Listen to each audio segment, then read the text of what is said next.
మద్రాసులో మరో అనుభవం. యథాప్రకారం తనికెళ్ళ భరణి గారు, విజయ్ చంద్ర గారు, చారు హాసన్ గారు, ఇంకా వాళ్ళ మిత్రులు ఒకరో ఇద్దరు కూర్చొని అందరూ పెంట్ హౌస్లో సిట్టింగ్ వేసినారు. ఇంక నేను సప్లై చేసే డ్యూటీ యథాప్రకారంగా నిర్వహిస్తున్నాను.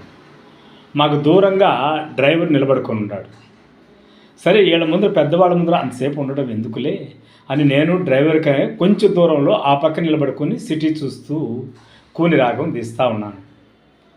ఇందులో తప్పే ఉందనుకొని నా పాటికి నేను తన్మయత్వంతో పాట పాడుకుంటూ ఉన్నాను. అంతే డ్రైవరు హఠాత్తుగా తనికెళ్ళ భరణి గారి దగ్గరికి వచ్చి, సార్ నేనేమో అనుకున్నాను సార్, మీ అసిస్టెంటు ఎస్పి బాలసుబ్రహ్మణ్యాన్ని ఇంటికి పంపించేసేదానికి వచ్చినట్టుకుండా సార్, అద్భుతంగా పాడుతున్నాడు అని చెప్పేసి ఆయన దగ్గరికి పోయి చెప్పాడు. అంతే, వాళ్ళంతా పక్కపక్క నవ్వుతూ టీచ్ చేయడానికి మల్లుకున్నారు. నాకు తల కొట్టేసినంత పని అయింది. అరే, నేనేదో టైంపాస్కి రాగం తీస్తూ ఉంటే దాన్ని కూడా టీచ్ చేస్తూ వీడి ఈ పద్ధతిలో మాట్లాడము నాకు అర్థమే కాలేదు.